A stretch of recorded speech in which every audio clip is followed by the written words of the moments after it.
Welcome back, folks. I'm Martin. This is Coffee Gasoline. This is a Rebel record that hasn't been worked on in however many months. But today, we're remapping KermitVXR.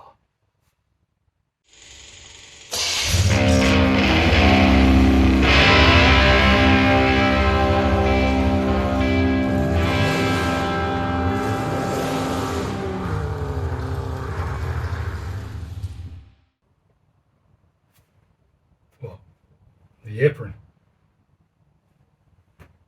It's nothing you need to know about. Now, I know what the comment section's going to be saying before I even read it. P4! Well, let's quench that down a little bit, shall we? Or at least try. Corsa D's had a really big issue with P4. The injector size was pretty much maxed out from the factory, blah blah blah. Corsa E's aren't as bad for that. They had bigger injectors from the factory.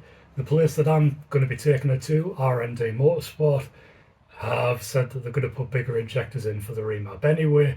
Just gives a little bit of future proofing for if I start chasing more power, and it just helps sort of protect against any lean running and stuff like that. It makes more sense. So second part of the comments, probably complaining about X, Y and Z Mapper and how they blew up their car. Yeah. Well, sucks to be you, really. I mean, but seriously, everybody is going to have a good or a bad experience at a remapper.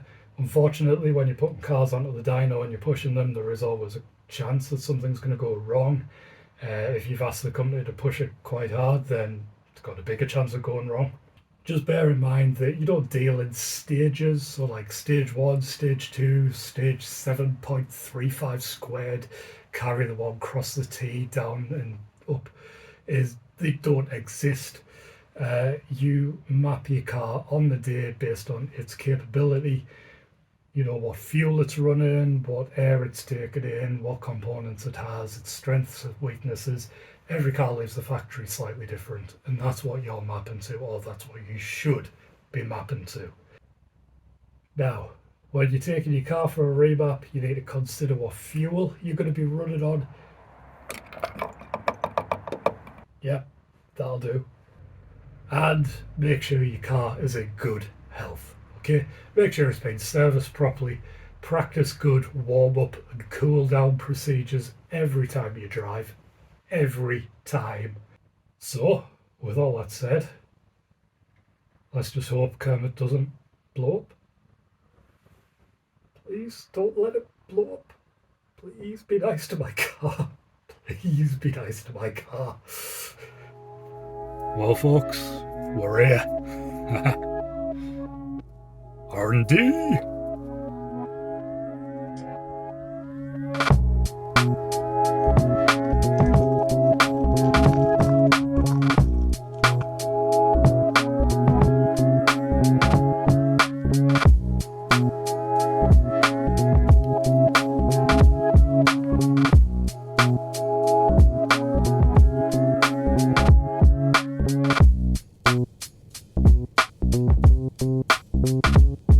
Thank you.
folks, there we go.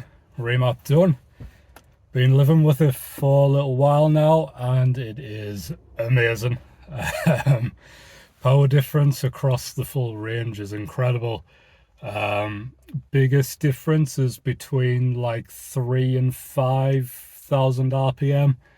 In top gear it just it shoots off the speed or can't keep up.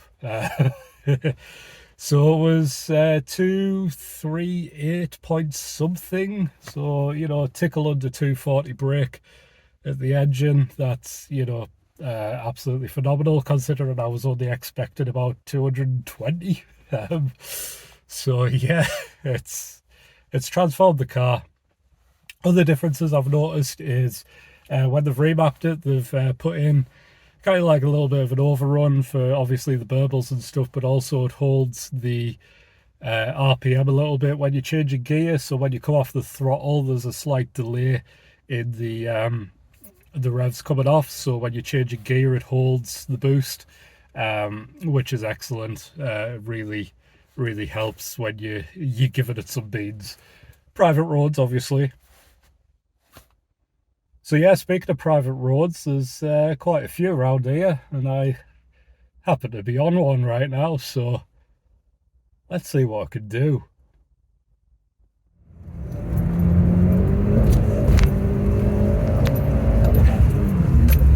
Traction will be good.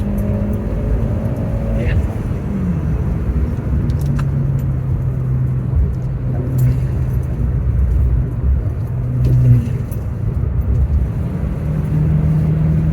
Jump. Yep, there you go.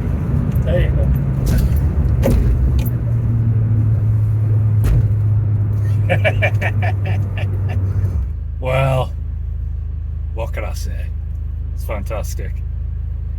Hit like, subscribe, bell thingy majiggity if you really want to. Apparently it helps. And yeah, leave a comment down below, unless you're gonna troll about different companies, in which case go find something else to do with your life, really.